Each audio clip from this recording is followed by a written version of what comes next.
Bonjour à tous et à tous, bonjour à tous les suiveurs et à tous les inconditionnels de Grégoire Omnisport. Doomu Gaynde Ndiaye warul tiit warul ragal Diafra Sakho. Que devient Diafra Sakho? Depuis la Coupe du Monde 2018 ba Coupe du Monde bi jeexee coow li bari kenn gisatul Diafra Sakho moo tax dama ne que devient Diafra Sakho, le joueur du Stade Rennais. Donc Diafra Sakho bi Sénégal qualifié Coupe du Monde 2018, c'est en grande partie grâce au but de Diafra Sakho, parce que le 7 octobre face au Cap-Vert, Diafra Sakho dugal na, et aussi face à l'Afrique du Sud, Diafra Sakho dugalaan. Donc Diafra Sakho le 7 août 82e minute, Diafra Sakho dugal 90e minute, un but de Cheikh Ndoye, 2-0 pour le Sénégal. Et face à l'Afrique du Sud, donc match qu'on a rejoué avec l'Afrique du Sud à Polokwane, Diafra Sakho dugal à la 12e minute de jeu sur une passe décisive de Sayama. Donc Diafra Sakho, c'est 13 sélections et donc 3 buts avec l'équipe nationale du Sénégal. Donc 3 buts, dont 2 très très importants qui ont favorisé, qui ont permis au Sénégal de disputer le deuxième Coupe du Monde après celle de 2002. Mais Diafra Sakho,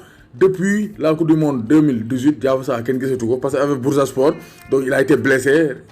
21 matchs, 3 buts et une passe décisive. Loolu am ak Bursaspor libéré ko mu ñëwaat ren cette saison il est indésirable. Ren du ko garder, ren da ko bëgg a jaay. Diafra Sakho, je pense qu'il faut sauver le soldat Diafra Sakho. Il faut qu'il se remette en question. Diafra, c'est un bon attaquant mais il peine à être constant parce que bu ngeen seetloo dafa toj Metz la toj la saison 2013-2014, 38 matchs, 20 buts et 3 passes décisives. Donc sa meilleure saison avec le FC Metz, donc 2012-2013 aussi, 37 matchs, 20 buts, mais 20 matchs, 3 passes décisives. Donc moo tax ñu transféré ko de Metz Ligue 2 ba Premier League West Ham.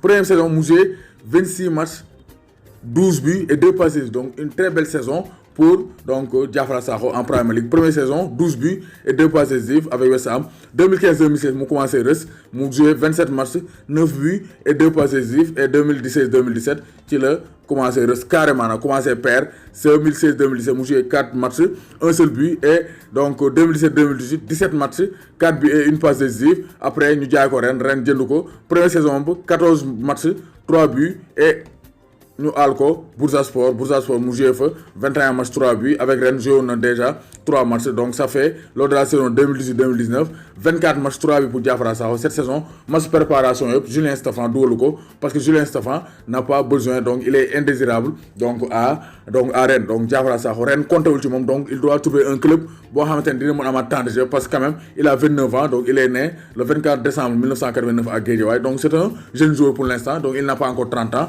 Il peut bel et bien continuer sa carrière et offrir de très belles choses donc au peuple sénégalais, même si ñëwaat équipe nationale du Sénégal du yomb parce que gis nañ problème yi mu amoon ak Aliou Cissé, déclaration yi te pour Aliou Cissé woowaat ko du yomb. Mais quand même Diafra Sakho war naa defaraat carrière am pour mën a ñëwaat au plus haut niveau. On ne sait jamais, il peut bel et bien revenir en équipe nationale du Sénégal. Donc Aliou Cissé peut-être il ne sera pas éternel, peut-être benn coach mën naa ñëw woo ko, mais quand même il doit se refaire, donc defaraat carrière am parce que quand même donc c'est un bon joueur, c'est un grand buteur qui peut donc faire mal aux défenses adverses. Kooku Diafra Sakho, il faut sauver le soldat Diafra Sakho, il faut trouver un bon club pour relancer ta carrière.